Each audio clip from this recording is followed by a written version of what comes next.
Companies today are differentiating their brands, their strategies, and their futures on how well they treat their customers.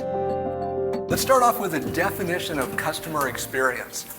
I believe it's everything that a brand does for its customers. Those are all the good things. They are nice to you, they save you time, they save you effort, they treat you politely, they give you what you need. Minus everything your business processes do to them. So the good things minus the bad things and everything that you feel as a result of that are all part of the customer experience. It's not just numbers. It's not just the greeting. It's not just, the nice bottle of wine that's in your hotel room. It's everything all together. You get the sense that he actually cares about what he's doing. He's very genuine in his approach. He really does want to help the people that he's actually serving. So in a 3-minute conversation, he probably asked me how he could help me 2 or 3 different times, and you just don't see that very often. Anticipation is not that feeling of like, I'm about to jump out of a plane, or it's my first kiss and I'm in 8th grade. It's not that kind of anticipation. It's knowing sooner what your customers want. When you know sooner what your customers want, you're able to serve them better. Like I brought over water at just the right time. But it also means that your costs go down because you know in advance when people are going to need something. He taught us a new way of thinking.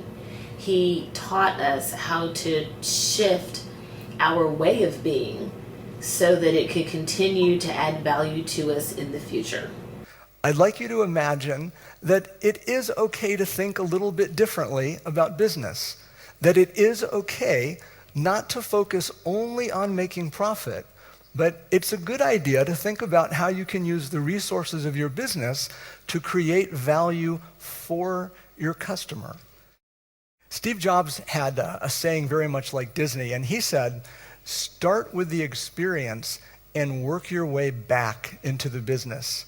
So his vision for Apple from the very earliest days was to create an experience that customers would love. That's why he spent so much time and money and effort amidst all of the complaints and the challenges and the warnings of the industry pundits. He said, we're going to make a better store, but we're not going to make a store. We're going to create an experience center, a place where people can come and have their questions answered, learn, get the first-hand information about products, and we're going to make it easy for them.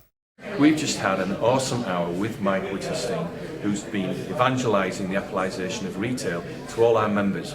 All we could see at the end were everybody from finance professionals, consumer product guys, all violently agreeing with everything that they just heard from Mike.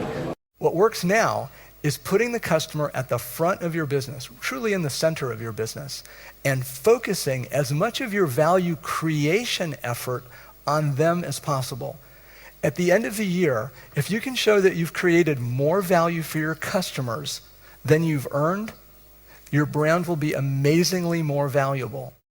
He really does his homework, gets his people ready, gets them coached, spends an extraordinary amount of time with his panelists, and the end result is always superb. What I liked about Mike's interactions, working with some of our people, customized the program very much to us, so it's his thinking as well as what he's seen in the market.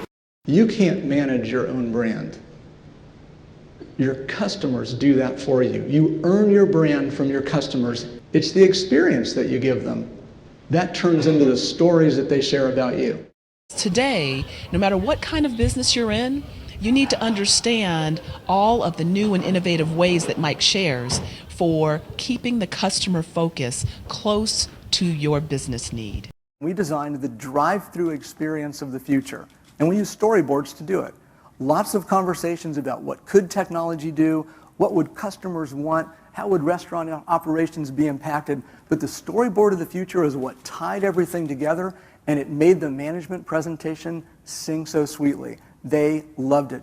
You'll just be amazed at how many workable concepts, ideas, second opinions on how to position a company, etc., come out of a very, very short time. You want to create a signature experience. There's got to be a beginning, a middle, and an end to a story.